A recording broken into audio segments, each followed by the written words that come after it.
தமிழ்நாட்டில் தலைமைச் செயலாளரை மாற்றி தேர்தல் ஆணையம் உத்தரவிட்டுள்ள நிலையில் எத்தனை அதிகாரிகளை மாற்றினாலும் தமிழ்நாட்டில் பாஜக படுதோல்வியில் மண்ணை கவப்போவது உறுதி என முதலமைச்சர் மு.க.ஸ்டாலின் சாடியுள்ளார். தமிழ்நாட்டில் தலைமைச் செயலாளராக இருந்த முருகானந்தத்தை மாற்றி புதிய தலைமைச் செயலாளராக சாய்குமார் என்பவரை நியமித்து தேர்தல் ஆணையம் உத்தரவிட்டுள்ளது. ஹைதராபாத்தைச் சேர்ந்த சாய்குமார் மதுரை, தருமபுரி, விருதுநகர் மாவட்டங்களில் ஆட்சியராக இருந்தவர். மேலும் எடப்பாடி பழனிசாமி முதலமைச்சராக இருந்தபோது முதலமைச்சரின் செயலாளர் பதவியை வகித்தவர் என்பது குறிப்பிடத்தக்கது. இதேபோல தமிழ்நாடு லஞ்ச ஒழிப்புத்துறை மற்றும் ஆயுதப்படை டிஜிபியாக இருந்த டேவிட்சன் தேவாசிர்வாதத்தை மாற்றி அந்த பொறுப்பில் சந்தீப் மிட்டல் நியமிக்கப்பட்டுள்ளார். இதற்கு கண்டனம் தெரிவித்துள்ள முதலமைச்சர் மு.க.ஸ்டாலின் பாஜகவை ஆதரித்து நேரில் பரப்புரை செய்ய களத்திற்கு வராத குறையாக தேர்தல் களத்தில் முழு மூச்சுடன் தேர்தல் ஆணையம் செயல்பட்டுக் கொண்டிருப்பதாக பதிவிட்டுள்ளார். சீப்பை ஒழித்து வைத்துவிட்டால் திருமணத்தை நிறுத்திவிடலாம் என்பது போல அதிமுக, பாஜக அடங்கிய என்டிஏ கூட்டணிக்காக தேர்தல் ஆணையம் செய்யும் அதிகார அத்துமீறல் ஆணவத்தின் உச்சகட்டம் என முதலமைச்சர் சாடியிருக்கிறார்.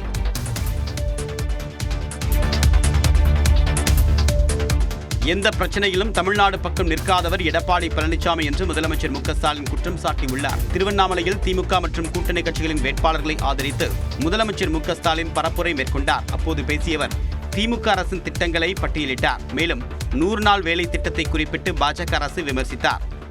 100 நாள் வேலைக்கான சம்பளம் போடல,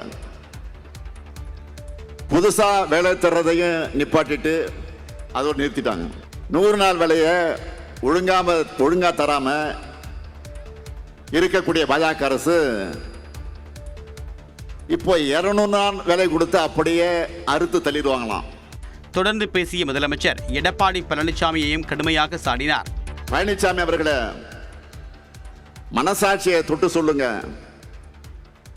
ஏதாவது ஒரு விஷயத்திலாவது நீங்க டெல்லி ஓனர் பக்கம் நிக்காம தமிழ்நாட்டு மக்கள் பக்கம் நின்று இருக்கீங்களா? பாஜக அரசு தமிழ்நாட்டுக்கும் தமிழ் மொழிக்கும் எதிராக செய்கிற ஒரு செயலையாவது ரோஷம் கண்டிச்சிருக்கீங்களா? இந்தி வளர்ச்சிக்கு பூசணிக்காய் அளவு நிதி ஒதுக்கக்கூடிய பாஜக தமிழ் வளர்ச்சிக்கு பட்டாணி அளவுக்கு கூட நிதி ஒதுக்க மறுப்பதாகவும் முதலமைச்சர் மு.க.ஸ்டாலின் குற்றம் சாட்டினார். அதிமுக யாருக்கும் அஞ்சாது என்று தெரிவித்துள்ள எடப்பாடி பழனிசாமி அதிமுகவின் தொண்டனை கூட யாரும் அடிமையாக்க முடியாது என்றார். சென்னை தியாகராய நகரில் அதிமுக வேட்பாளர் சத்யாவை ஆதரித்து அந்த கட்சியின் பொதுச் செயலாளர் எடப்பாடி பழனிசாமி வாக்கு சேகரித்தார். அப்போது பேசியவர் ஆட்சி அதிகாரத்திற்காக கட்சியை எப்போதும் அடகு வைக்க மாட்டோம் என்றார். அடிமைகிறார் மட்டுமில்லை, எங்க தொண்டன் கூட யாருக்கு அடிமை இல்லை, யாருக்கு அஞ்ச மாட்டோம். இன்றைக்கு தமிழ்நாட்டு மக்களுக்கு நன்மை கிடைக்கின்ற எந்த திட்டமாக இருந்தாலும் ஆதரிப்போம், வரவேற்போம். பாதிப்புக்குள்ளாகின்ற திட்டத்தை கொண்டு வந்தாலும் அதை எதிர்த்து முறியடிப்போம். தொடர்ந்து பேசியவர் முதலமைச்சரின் பல்வேறு விமர்சனங்களுக்கு பதிலளித்தார். பச்சை பை பழனிசாமி, ஆனா பொய்யா என்ன வரைக்கும் பேசிட்டு இருக்கிறேன். அவருக்கு அப்படி தோன்றுறது, நான் என்ன செய்யறது? உண்மை பேசினா அவருக்கு உரைக்குது. பொல்லாத ஆட்சிக்கு பொள்ளாட்சியை சாட்சியா? அப்படிப்பட்ட ஒரு சம்பவம் நடந்த உடனடியாக அதிமுக அரசு சிபிஐ விசாரிக்க வேண்டும் என்று உத்தரவு போட்ட அரசு அதிமுக அரசா? இதைத் தொடர்ந்து அண்ணா நகரில் முன்னாள் அமைச்சர் கோகுல இந்திராவை ஆதரித்து எடப்பாடி பழனிசாமி வாக்கு சேகரித்தார்.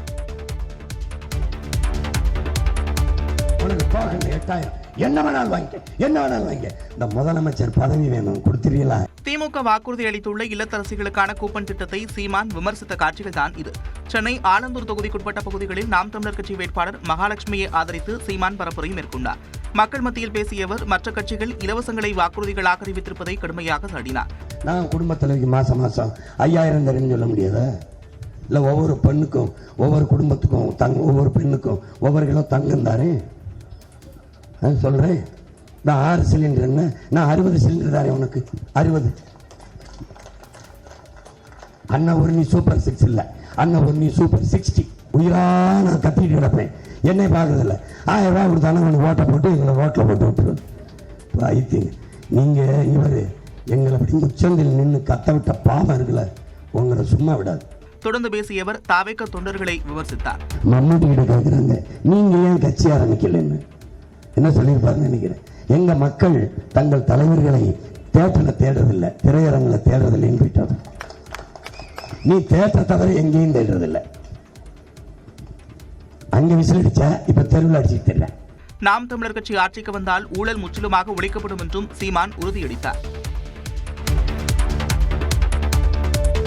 தமிழ்நாடு காங்கிரஸை கோடிகள் கொடுத்து திமுக தன் பாக்கெட்டில் போட்டுக் கொண்டதாக விமர்சித்த தாவேக தலைவர் விஜய், உண்மையான காங்கிரஸ் தாவேக பக்கம்தான் இருப்பதாக தெரிவித்தார். சில பல கோடிகளை கொடுத்து நம்ம தமிழ்நாட்டு காங்கிரஸை பையில போட்டுக்கிட்டாங்க. யாரு? ஸ்டாலின் சார். ஆனா உண்மையான காங்கிரஸ் யாரு பக்கம் நிக்குது? நம்ம பக்கம் நிக்குது. தொடர்ந்து பேசிய அவர் மக்களின் இயக்கத்தை தீர்க்க அரசியலுக்கு வந்திருப்பதாக கூறினார். இது ஒரு அதிசய எலெக்ஷன். 50 வருஷத்துக்கு ஒரு வாட்டி நடக்கிற ஒரு எலெக்ஷன் மாதிரி. அதனால அந்த சான்ஸை மிஸ் பண்ணிடாதீங்க மக்களே. ஒரு காமராஜர் தானா, ஒரு அண்ணா தானா, ஒரு எம்ஜிஆர் தானா நம்ம தமிழ்நாட்டுக்கு? அவங்கள மாதிரி வேற யாருமே வந்துட மாட்டாங்களா அப்படின்னு நீங்க ஏங்கினது எனக்கு தெரியும். அதை மனசுல வச்சுக்கிட்டு தான் நம்ம டிவிக்கே வந்திருக்கிறோம். இது மாற்றத்திற்கான தேர்தல் என்று குறிப்பிட்ட விஜய், திமுகவாலோ மற்றும் பலராலோ ஒன்றும் செய்ய முடியாது என்று தெரிவித்தார். காங்கிரஸ் கட்சி யாருடைய கைப்பாவையாகவும் இருக்காது என்று தாவேக தலைவர் விஜய்க்கு தமிழக காங்கிரஸ் மேலிட பொறுப்பாளர் கிரீஷ் ஷோடங்கர் பதிலடி கொடுத்துள்ளார். தனியார் செய்தி நிறுவனத்திற்கு பேட்டியளித்தவர், காங்கிரஸ் கட்சி மிக பழமையான அரசியல் கட்சி என்றும் நாட்டு மக்களுடன் மட்டும் துணை நிற்கும் என்றும் தெரிவித்தார். Congress party is the oldest party in India. It cannot be in anybody's pocket. DMK is our allies and we are fighting these elections together. இதேபோன்று காங்கிரஸ் அமைப்பு செயலாளர் ராம் மோகனும் விஜயின் கருத்துக்கு கண்டனம் தெரிவித்துள்ளார். அவர் வெளியேற்றக்கூடிய அறிக்கையில், உண்மையான காங்கிரஸ் கட்சியினர் தமிழக வெற்றிக் கழகத்துடன் இருப்பதாக கூறுவதை விட ஒரு அப்பட்டமான பொய் வேறு எதுவும் இருக்க முடியாது என்று குறிப்பிட்டுள்ளார். இது அரசியல் உள்நோக்கம் கொண்ட விஷமத்தனமான ஆதாரமற்ற அவதூறு குற்றச்சாட்டு என்று கூறியுள்ள ராம் மோகன், காங்கிரஸ் கட்சியை சீண்டி பார்க்கின்ற வேலையை விஜய் உடனடியாக நிறுத்திக் கொள்ள வேண்டும் என்றும் எச்சரித்துள்ளார்.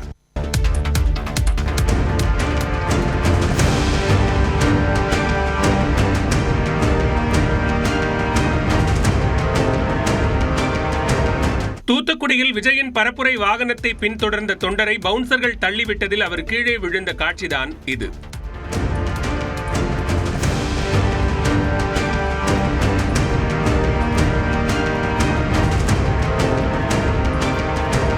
வாகைக்குளம் பகுதியில் விஜயின் பரப்புரை வாகனத்தை இருசக்கர வாகனங்களில் பின்தொடர்ந்த தொண்டர்கள் ஒன்றன் பின் ஒன்றாக மோதி விபத்தில் சிக்கினர். எனினும் விஜயின் வாகனம் நிறுத்தப்படாமல் தொடர்ந்து சென்றது.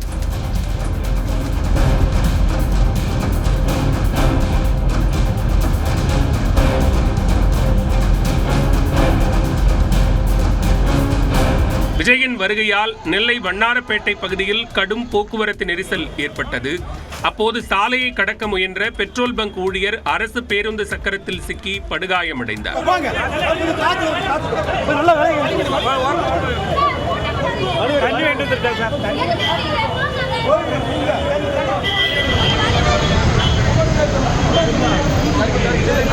இந்நிலையில் பரப்புரை முடிந்து விஜய் ரோட் ஷோ மேற்கொண்டார். இதற்காக சென்று கொண்டிருந்த விஜயின் வாகனத்தை அக்கட்சி தொண்டர்கள் பின்தொடர்ந்தனர். அப்போது தாழையூத்து பகுதியில் விபத்தில் சிக்கினர்.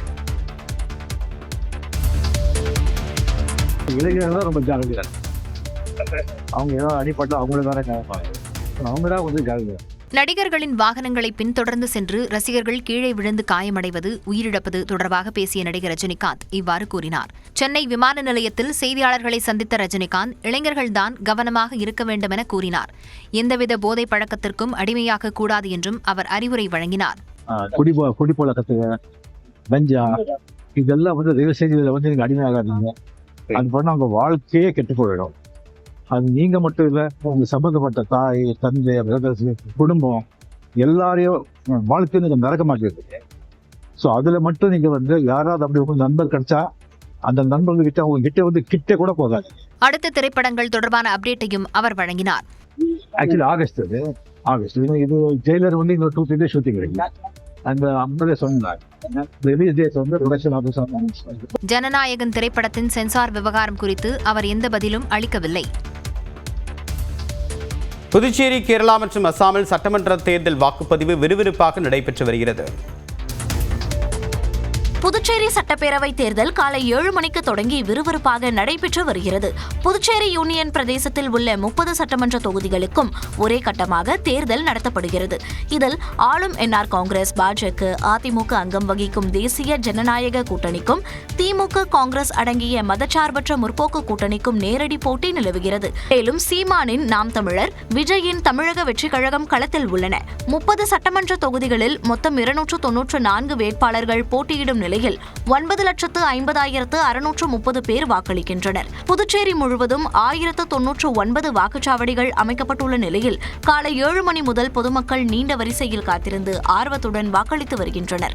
இந்நிலையில் புதுச்சேரி மிஷன் வீதியில் வாக்காளர்களுக்கு பெண் ரோபோ ஒன்று ரோஜாப்பூ கொடுத்து வரவேற்றது.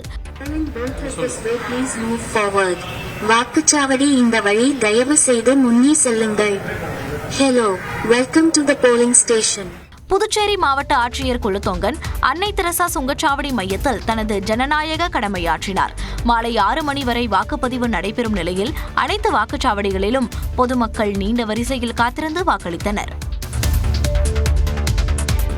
அண்டை மாநிலமான கேரளாவிலும் வடகிழக்கு மாநிலமான அசாமிலும் பொதுமக்கள் நீண்ட வரிசையில் காத்திருந்து ஜனநாயக கடமையாற்றி வருகின்றனர். 140 தொகுதிகளை கொண்ட கேரளாவில் 883 வேட்பாளர்கள் போட்டியிடும் நிலையில் 30,471 வாக்குச்சாவடிகளில் 2,71,00,000 பேர் வாக்களிக்கின்றனர். கண்ணூர் தொகுதியில் முதலமைச்சர் பினராயி விஜயன் வாக்களித்தார்.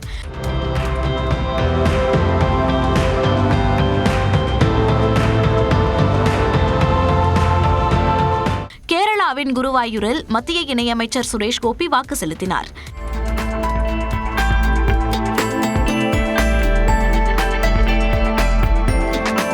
இதேபோன்று திருவனந்தபுரத்தில் நடிகர் மோகன்லாலும் அம்மாநில அமைச்சரும் நேமம் தொகுதி வேட்பாளருமான சிவன்குட்டி வரிசையில் காத்திருந்து வாக்களித்தார்.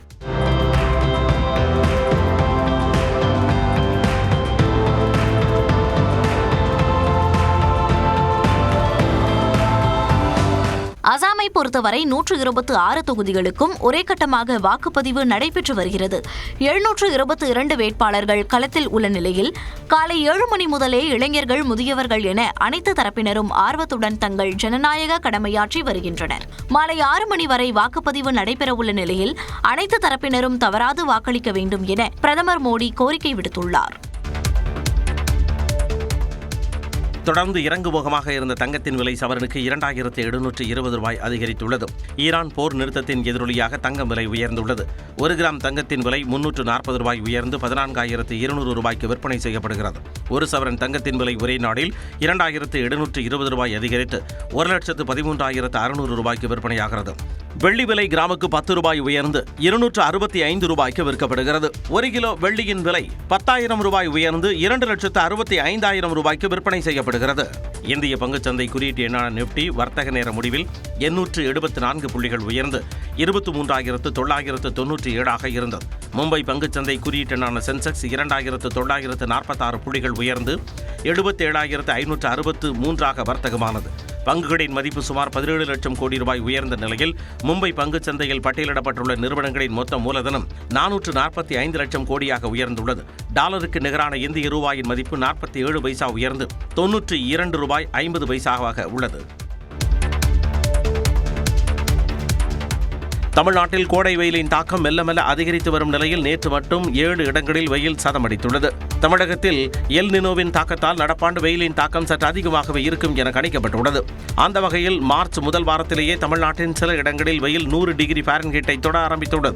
இந்த நிலையில் நேற்று தமிழகத்தில் 7 இடங்களில் வெயில் சதமடித்த நிலையில் அதிகபட்சமாக கரூர் பரமத்தியில் 105.8 டிகிரி ஃபாரன்ஹீட் வெப்பம் பதிவாகியுள்ளது. அதற்கு அடுத்தடுத்த இடங்களாக ஈரோடு, வேலூர், நாமக்கல், மதுரை விமான நிலையம், திருப்பத்தூர், பாளையங்கோட்டை ஆகிய பகுதிகளில் வெயில் சுட்டரித்தது. எனினும் வரும் 12ஆம் தேதி வரை தமிழ்நாட்டில் அதிகபட்ச வெப்பநிலையில் பெரிய அளவிலான மாற்றம் இருக்க வாய்ப்பில்லை எனவும் கணிக்கப்பட்டுள்ளது. இதனிடையே தமிழ்நாட்டில் அடுத்த ஒரு வாரத்திற்கு ஒரு சில பகுதிகளில் மிதமான மழை பெய்ய வாய்ப்பு உள்ளதாக வானிலை ஆய்வு மையம் தெரிவித்துள்ளது. குறிப்பாக நாளை மற்றும் நாளை மறுநாள் மேற்கு தொடர்ச்சி மலை மாவட்ட சுற்று வட்டாரங்களில் மிதமான மழை பெய்யக்கூடும் என கணிக்கப்பட்டுள்ளது. சென்னையில் இன்று ஒரு சில பகுதிகளில் இடி மின்னலுடன் கூடிய மிதமான மழை பெய்யக்கூடும் எனவும் தெரிவிக்கப்பட்டுள்ளது. நெல்லை மாவட்டம் வீரவநல்லூரில் நகைக்கடையின் பின்பக்க சுவரில் துளையிட்டு 80 லட்சம் ரூபாய் மதிப்பிலான தங்கம் மற்றும் வெள்ளி நகைகள் கொள்ளையடிக்கப்பட்ட சம்பவம் அதிர்ச்சியை ஏற்படுத்தியுள்ளது. வீரவநல்லூரைச் சேர்ந்த அலியார் என்பவர் அங்குள்ள பஜார் பகுதியில் நகைக்கடை நடத்தி வருகிறார். வழக்கம் போல அவர் நகைக்கடையை காலையில் திறந்தபோது நகைகள் சிதறி கிடந்த நிலையில் கடையில் இருந்த தங்கம் மற்றும் வெள்ளி நகைகள் கொள்ளையடிக்கப்பட்டது தெரியவந்தது. மேலும் கடையின் பின்பக்க சுவரில் துளையிட்டு வந்த மர்ம நபர்கள் கொள்ளையில் ஈடுபட்டதை அறிந்த அவர் அதிர்ச்சியடைந்தார். இது தொடர்பாக அளிக்கப்பட்ட புகாரில் வீரவநல்லூர் காவலர்கள் அங்கு வந்து விசாரணை நடத்தினர். விசாரணையில் 1/2 கிலோ தங்கம் 3 கிலோ வெள்ளி நகைகள் கொள்ளையடிக்கப்பட்டது தெரியவந்தது. அவற்றின் மதிப்பு சுமார் 80 லட்சம் ரூபாய் வரை இருக்கும் என்று தெரிவிக்கப்பட்டுள்ளது. இதுகுறித்து தீவிர விசாரணை நடைபெற்று வருகிறது. திருப்பரங்குன்றம் தீபத்தூண் வழக்கில் உயர்நீதிமன்றத்தை அரசியல் மேடையாக்க வேண்டாம் என்று அறிவுறுத்திய நீதிபதிகள் தனி நீதிபதி GR சுவாமிநாதன் பிறப்பித்த அனைத்து உத்தரவுகளுக்கும் இடைக்கால தடை விதித்தனர். திருப்பரங்குன்றம் மலையில் உள்ள தீபத்தூணில் கார்த்திகை தீபம் ஏற்ற வேண்டும் என்று மதுரை உயர்நீதிமன்ற தனி நீதிபதி GR சுவாமிநாதன் உத்தரவு பிறப்பித்திருந்தார். இந்த உத்தரவை சட்ட ஒழுங்கு பிரச்சினையை காரணம் காட்டி அதிகாரிகள் நிறைவேற்றாத நிலையில் மாவட்ட ஆட்சியர், மாநகர காவல் ஆணையர், கோவில் செயல் அலுவலர் உள்ளிட்டோர் வழக்கில் சேர்க்கப்பட்டனர். இந்நிலையில் தங்கள் மீது தனி நீதிபதி பிறப்பித்த பல்வேறு உத்தரவுகளை நிறுத்தி வைக்க கோரி மாவட்ட நிர்வாகம், கோவில் நிர்வாகம் தரப்பில் மேல்முறையீடு செய்யப்பட்டது. இந்த மனுக்கள் நீதிபதிகள் சதீஷ்குமார், ஜோதி ராமன் அமர்வில் விசாரணைக்கு வந்தபோது தனி நீதிபதி பிறப்பித்த உத்தரவுகளுக்கு இடைக்கால தடை விதிக்க வேண்டும் என்று மனுதாரர்கள் தரப்பு வாதிட்டது. தன்னை சனாதனவாதி என்று நீதிபதி GR சுவாமிநாதன் கூறியதாக குறிப்பிட்ட தர்கா தரப்பு இந்த வழக்கை அவர் தொடர்ந்து விசாரிக்க கூடாது என்று முறையிட்டது.